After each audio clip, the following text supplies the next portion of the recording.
Prince Philip's death proved to end an era for the royal family. He had been at the Queen's side for 73 years and served most of them as her consort, assisting her in her duties. But he also had a remarkable life of his own and was a Royal Navy hero thanks to his brave actions in the Second World War, and set up the pioneering Duke of Edinburgh's award. He was also a patron, president, and member of more than 700 organizations, and had a passion for the natural world, engineering, and technology. These aspects of his life were celebrated at his memorial service at Westminster Abbey, which nearly all his family members attended. As the years go on, the memory of Prince Philip remains strong. It seems several family members are keen to keep his memory and legacy alive. I think that the main lesson that we've learned is that tolerance is the one essential ingredient of any happy marriage. And you can take it from me that the Queen has the quality of tolerance and abundance.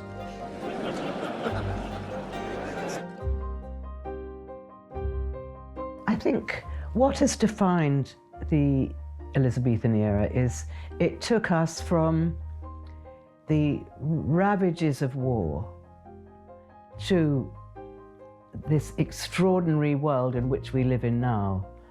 And so it actually defines the era of the greatest change the world has ever known. And yet, she managed to stay the same. I think that is the secret. Prince Philip of Greece and Denmark was born in Mon Repos on the Greek island of Corfu on the 10th of June, 1921. The only son and fifth and final child of Prince Andrew of Greece and Denmark and Princess Alice of Battenberg. All too often, I fear Prince Philip has had to listen to me speaking. He is someone who doesn't take easily to compliments, but he has quite simply been my strength and stay all these years. And I and his whole family owe him a debt greater than he would ever claim, or we shall ever know. After a suffocating loss during the Greco-Turkish War, a revolutionary court banished Philip's father from Greece for life, and he evacuated the country with his family aboard HMS Calypso. It was a difficult and strenuous upbringing, fraught with tragedy, moving from place to place. Philip finally found stability in the Royal Navy in 1939, when he became a cadet at the Royal Naval College, Dartmouth, where he would meet his future bride, Elizabeth. Prince Philip joined the Royal Navy as a cadet in 1939, following in the footsteps of his grandfather, Prince Louis, who was Admiral of the Fleet and First Sea Lord. After completing his initial training under the auspices of Best Cadet of his entry, Prince Philip spent 6 months in the Indian Ocean as a midshipman. He was subsequently promoted to sub-lieutenant and appointed to the destroyer HMS Wallace. In 1942, he became the ship's first lieutenant at the unusually early age of 21. In 1952, he was promoted to commander, but his naval career ended on the death of his father-in-law, King George VI. Over Prince Philip's 99 years, he was portrayed as a modernizer, a frustrated consort to the monarch, and later an occasionally cranky older man who spoke his mind, made some memorable gaffes, and promoted the UK at home and around the world. When Philip married Princess Elizabeth in 1947, the couple most likely presumed it would be decades before she assumed the crown. But in 1952, Elizabeth's father, King George VI, died at the age of 56, and she became queen at age 25. His mother was Queen Victoria's great-granddaughter, and his mother was born in Windsor Castle, actually. And his mother was also Lord Louis Mountbatten's sister. Prince Philip fulfilled his military service in the Royal Navy. He was educated at Dartmouth College, and then he left college and went straight into the Navy, and he actually saw action, and he saw the Japanese surrender at the Battle of Matapan. Philip struggled with his new role and pushed back against the strictures of royal life. That was probably the case at the beginning of the Queen's reign, but he settled into his position as the years passed. As time went on, however, Philip was able to make the job his own.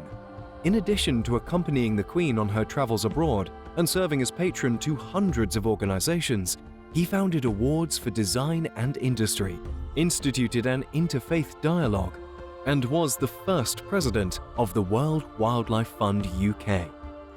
Later in life, he said his main job was supporting his wife as monarch.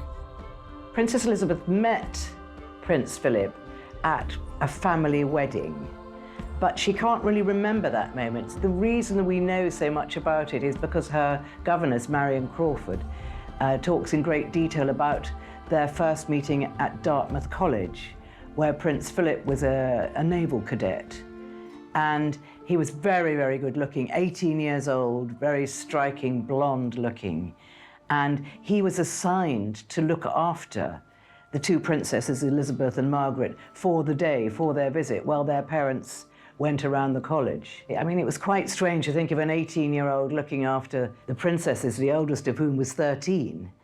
But he decided that it would be fun if they jumped the tennis nets.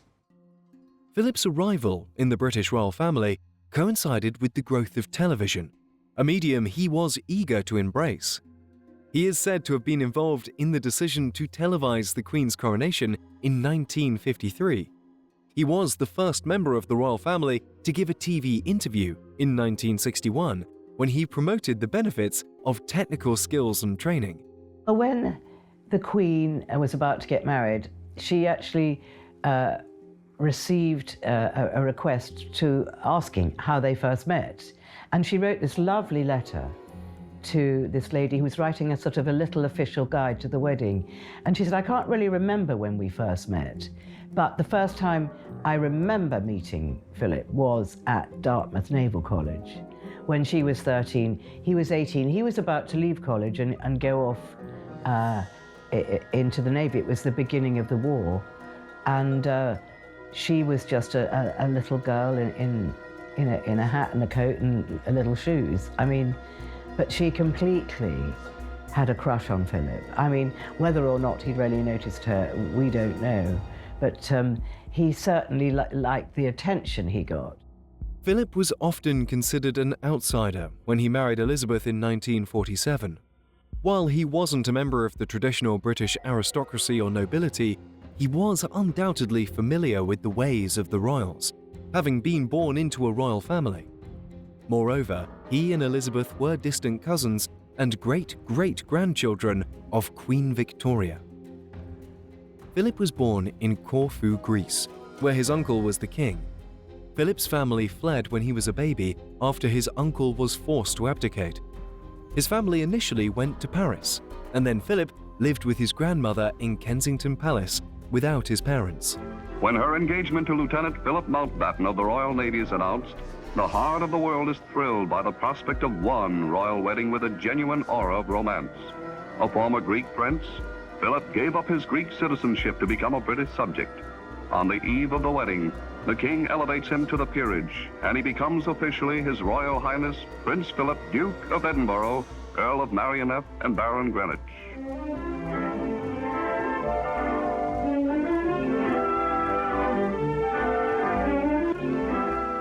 From all over Christendom, gorgeous and regal gifts pour into Buckingham Palace. Among them, lovely crystal pieces, including a delicately chased crystal bowl from the President of the United States.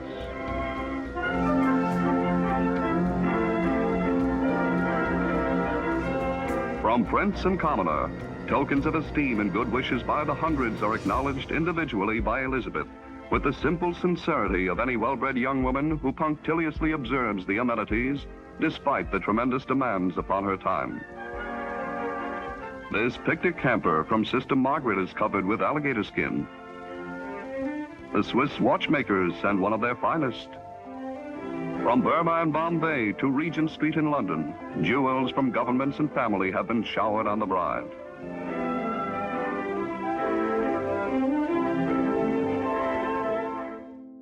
When Elizabeth and Philip got engaged, they decided that because London was ravaged by war and a lot of the buildings were absolutely rubble, and there was unemployment, there was rationing, it was in a really bad place. The king thought, well, let's have a very quiet wedding at St. George's Chapel, Windsor.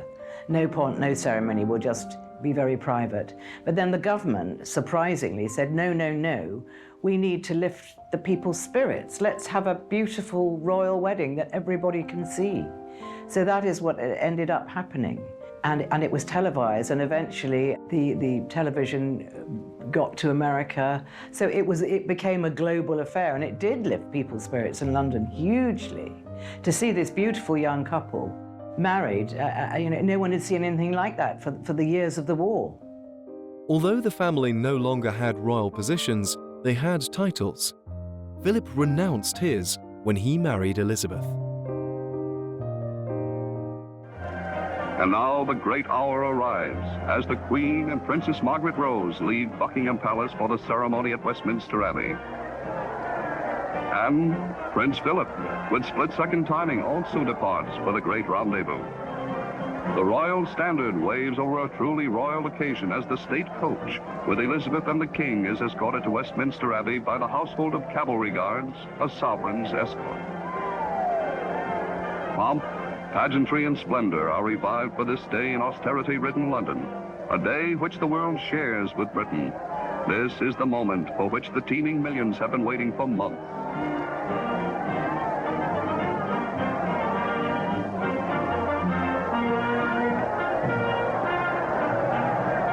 A deep-throated roar swells in volume as cheering thousands greet the princess. The drabness of the day is forgotten.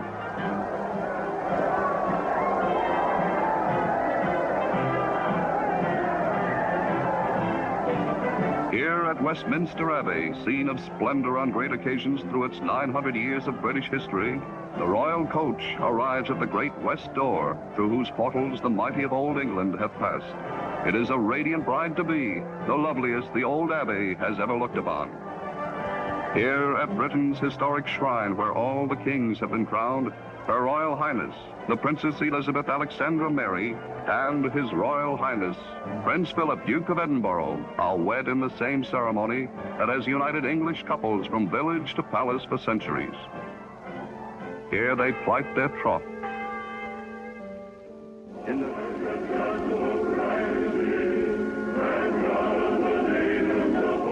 In the proud words of King George, our daughter has married the man she loves.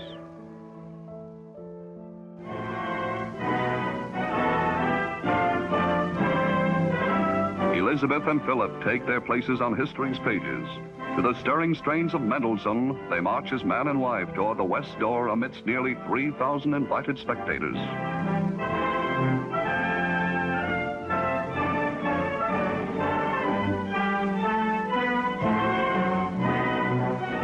It is a deeply moving occasion, and yet a supremely happy one for the King and Queen as well as the Queen Mother.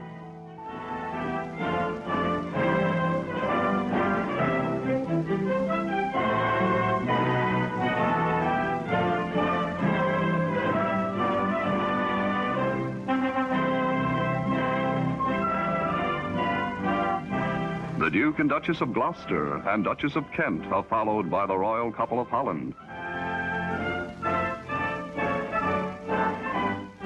Lord and Lady Mountbatten follow, and in the train are members of all the... Well, the wedding of Philip and Elizabeth was a light in the darkness, I think Churchill described it as, because it was 1947, just at the end of the war. And London was ravaged, it was, people were, they'd come back from the army and they had no jobs. It was a really, really dark time. And the wedding of this sort of very handsome young couple did actually cheer the nation up. It really did. And it was in Westminster Abbey. It had everything that you would expect a beautiful wedding to have.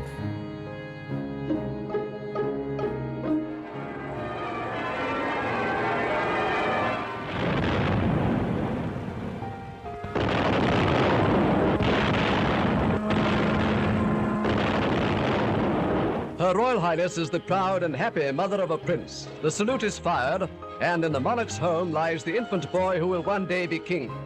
On Saturday, the eminent gynecologist Sir William Gilliot was called to the palace for the most responsible case in even his career. By his advice, Sister H.M. Rowe was chosen midwife. The whole country knew that the baby would soon be born. All day on Sunday, people waited outside the palace, including phlegmatic pressmen with whom it is a point of honor to show no excitement.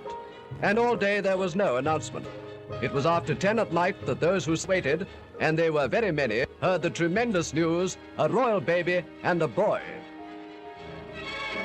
Radio gave no advantage to watchers at the palace. The glad tidings went out everywhere. This is the BBC Home Service.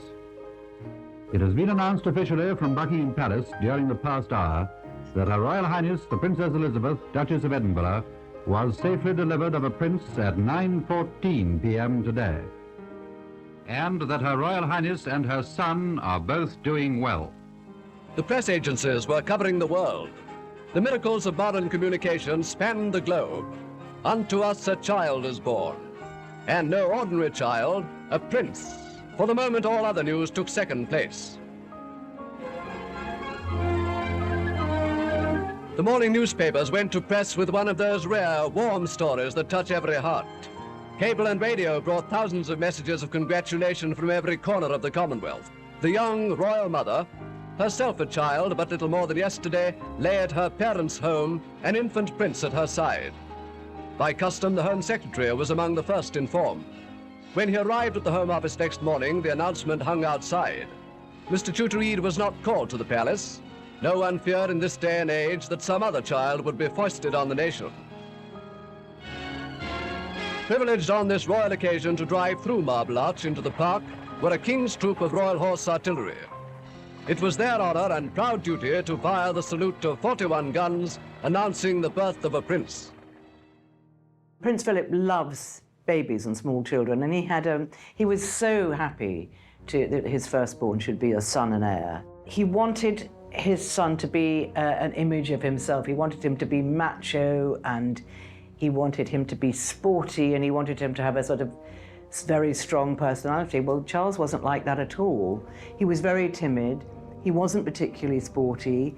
He was a little awkward, and he wasn't really the son that Philip hoped he'd have. So as Charles grew, their relationship just didn't work. Philip would, sort of bark orders at Charles, and Charles would cringe and be timid. They just didn't rub along well together. And then when it came to Charles's further education, Philip said, well, what was good enough for me would be good enough for Charles. And he actually thought that Gordonston would be good for Charles because it was up in the north of Scotland, away from the press. It was meant to be wonderful outdoor life, and great emphasis was placed upon the training of the mind as well as the training of the brain. And Philip thought it would be perfect. I think the Queen and the Queen Mother probably thought that he would be, being such a sensitive young man, he probably would have been better to go to Eton, which was, just across the bridge from Windsor, and he would be nearer his family. But Philip overruled that, and he was sent to Gordonston. He attended British schools and joined the Royal Navy. Despite his royal lineage, he had no plan to spend a life in service to the crown as a minor royal. He was going to have to support himself. There was much hesitancy in court and palace about whether he was the right match. Looking back at how he supported the Queen throughout their marriage, members of the royal family say the opposite is true. For her to have found somebody like him, I don't think she could have chosen better. His daughter-in-law Sophie, the Countess of Wessex, told ITV in 2016. They make each other laugh, which is half the battle, isn't it? Well, I think the reason that the Queen is referred to by some historians as the unlikely Queen is that, she wasn't prepared to be Queen. She was married in 1947, and she expected to have a proper, long-ish married life before her father, died. But he died quite suddenly. So she was an unlikely queen. And also she wasn't designated to be queen because her uncle, who became Edward VIII very briefly, abdicated and put Elizabeth directly in the line of succession. What happened was the Princess Elizabeth and Prince Philip were standing in for the King and Queen, and they started a big Commonwealth tour in Kenya, as it was called in those days. And the people of Kenya wanted them to be there, and they'd given them a lodge for their wedding present. And the sort of joy for them was that they were going to visit this game reserve, and there was a little place called Treetops, which was overlooking a salt lick, so you could really see the animals. You know, this is 1952, so the whole of Kenya was teeming with game, and they spent the night up there. And actually, it was during the night, unbeknownst to the princess, that she became queen. So they left their game viewing, went back to Sagana Lodge, and had a little sleep because they'd been up all night. When the news came across to Prince Philip's private secretary, Mike Parker, that the king had died, and he thought that he eventually had one of those little radios, and he fiddled with it, and eventually he heard the sounds of Big Ben, and he knew that the news was true. And it was his duty to tell Prince Philip, which was probably, he says later, the most difficult thing he'd ever had to do in his life. So he went to Prince Philip and told him the news that his wife, Prince Philip's wife, was queen. So Prince Philip was in such shock, he just put a newspaper over his face and let the news just absorb. And then he got up and he went and got the princess out of her bedroom where she was resting and took her down to the lake at the bottom of the garden. And the lady in waiting tells a wonderful story. She watched them walk up and down, and she knew that he was telling her. And when they walked back into the lodge, she was putting her arms around the princess, and she thought, my goodness, but she's queen, and dropped into a curtsy. And then, of course, they had to make their way back to England as quickly as possible. But by the time they arrived back at London Airport, she came down the steps, beautifully dressed in her black clothes, and Prince Philip waited on the steps until she was at the bottom, and she greeted her Prime Minister. And that's how it was going to be from then on. Philip had previously stated he was not thrilled by the idea of living an extremely long life, remarking in a 2000 interview that he could not imagine anything worse, and had no desire whatsoever to become a centenarian, saying, "Bits of me are falling off already." The Princess Elizabeth became queen in February 1952, and the coronation was in June 1953. But there was no plan for her coronation. There had been a plan for her uncle's coronation, Edward VIII's, but that had been scuppered. So it takes a long time to pull all the ends together. So it was decided that they would wait until June the following year, and then everything could be lined up, because for a coronation you've got to have all the heads of state from all the various countries, all the Commonwealth. So you couldn't just say, well, we're going to have it in November. Everybody needed time to organize things. Well, the historical significance of the coronation is that it's a very ancient ceremony, and the Queen, as she was by then, but she has to be anointed in the eyes of God, and that is the coronation ceremony. So she sits on the throne in a very simple white linen dress, and she has holy oil put on her forehead, and that makes her queen in the eyes of God, which is why she always said in all her speeches, you know, I will rule and I will do my duty, and as long as I'm fit and able to do so. So it's an anointing ceremony in the eyes of God, and that was the great importance of it. And then, of course, you've got all the pomp and ceremony of all the lords and the ladies and the dignitaries and the heads of state. So it was an enormous undertaking, and it was televised. On the 9th of April, 2021, Prince Philip sadly passed away at 99. only 2 months before his 100th birthday, leaving Elizabeth alone after their 73 eventful years spent together. My father was always capable of being able to manage interviews in a way and say things that the rest of us always dreamed we could say.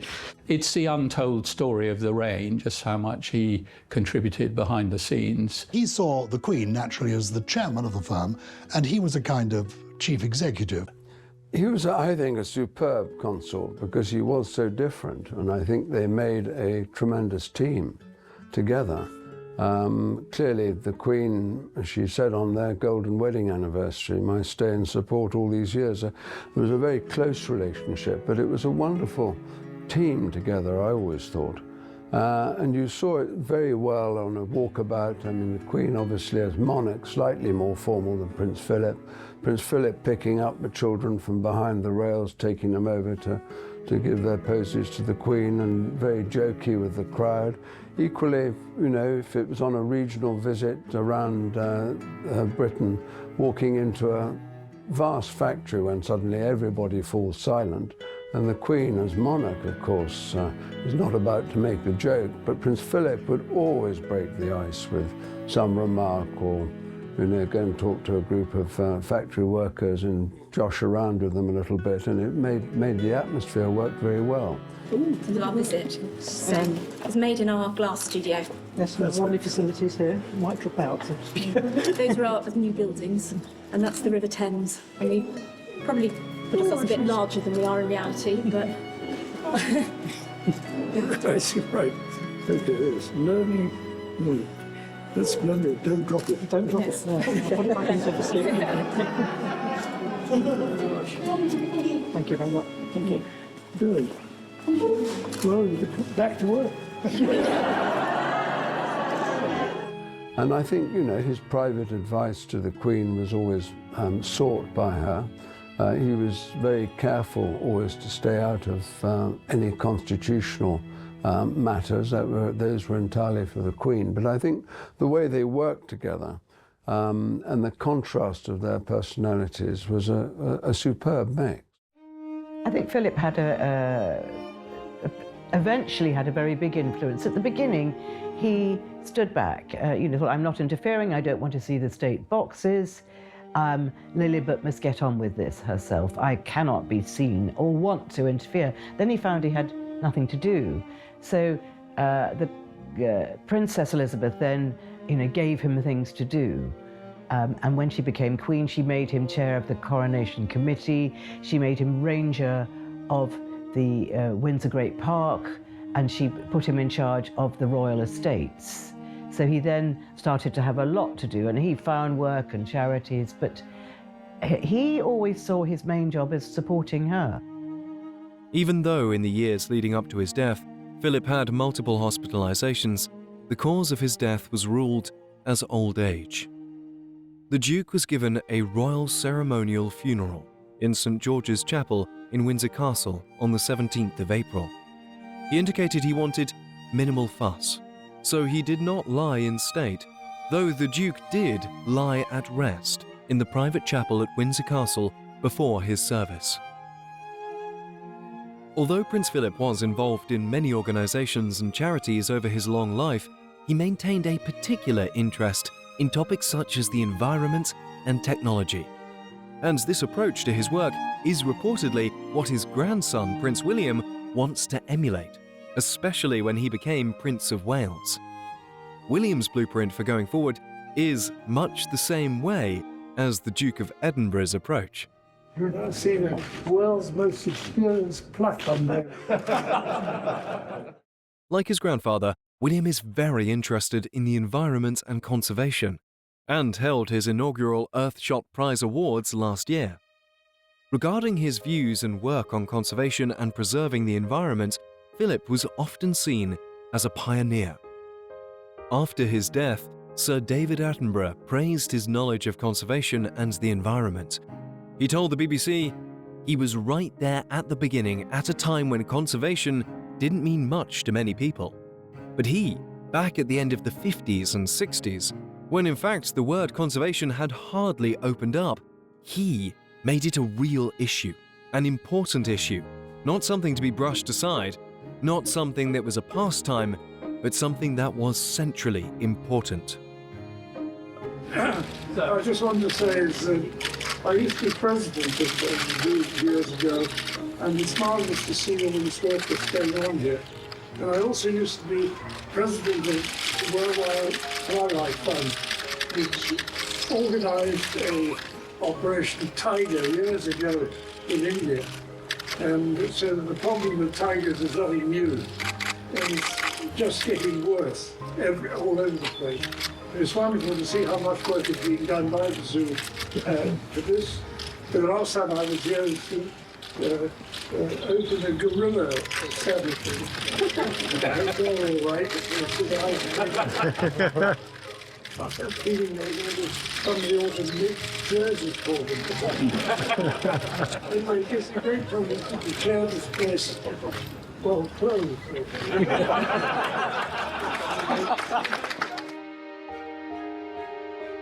Philip was very keen on youth in a way that his son, Prince Charles, now King, also was. So Prince Charles had his inner cities, Prince Philip had his playing field association. He noticed there was all these sort of bombed out sites and wasteland, and he thought, let's make this into playing fields for children, and that was a huge thing that he did. And then he started the Duke of Edinburgh Award, which, with the encouragement of Kurt Hahn, who ran Gordonston, where Philip was at school, and later Charles and the others. And together with Hahn, he ran the Duke of Edinburgh Award, which was again for young people to kind of learn about life outside the classroom. And it was a massive, massive success, and probably what Prince Philip will be remembered for. But then he was also a great conservationist, and he was president of the World Wildlife Fund and did a huge amount to bring awareness of endangered species. So I would say those were his three main thrusts all of his life. And one family member carrying on his deep interest in conservation is his son, King Charles. Charles has often been vocal about the urgent need to save the planet from climate change. The late Queen remarked, "It is a source of great pride to me that my husband's leading role in encouraging people to protect our fragile planet lives on through the work of our eldest son, Charles, and his eldest son, William. I could not be more proud of them." Although his charity work and royal duties kept him busy, Philip also carved out time for his favourite hobby, carriage driving. He was synonymous with carriage driving and reportedly loved nothing more than to go herring through the countryside at high speed, whip in hand, in a horse-drawn wheeled carriage. And the love of carriage driving has now been passed on to his youngest granddaughter, 18-year-old Lady Louise Windsor. Louise made her public speaking debut in a series of interviews for a documentary honouring her late grandfather. And in the interviews, she talked about how she has taken up Philip's favourite sport of carriage driving, and said, "The Duke of Edinburgh has been so involved in my driving, but it's slightly scary as he invented the mark pretty much. But it's incredible to have learned firsthand from him, and it made us closer." I particularly wanted to say that my father, I suppose the last 70 years, has given the most remarkable, devoted service to the Queen, to my family, and to the country, and also to the whole of the Commonwealth. And as you can imagine, my family and I miss my father enormously. He was a much-loved and appreciated figure. And apart from anything else, I can imagine, and we're so deeply touched by the number of other people here and elsewhere around the world in the Commonwealth who also, I think, share our loss and our sorrow. And my dear papa was a very special person who I think above all else, would have been amazed by the reaction and the touching things that have been said about him. And from that point of view, we are, my family, deeply grateful for all that. It will sustain us in this particular loss and at this particularly sad time. Thank you. Thank you.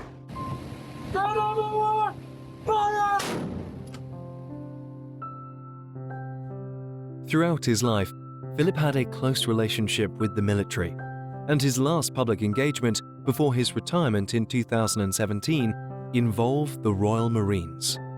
He had military affiliations to many regiments and organizations, and was Colonel-in-Chief of the Rifles and the Royal Electrical and Marine Engineers. I think that the main lesson that we've learned is that tolerance is the one essential ingredient of any happy marriage. It may not be quite so important when things are going well, but it is absolutely vital when things get difficult. And you can take it from me that the Queen has the quality of tolerance and abundance.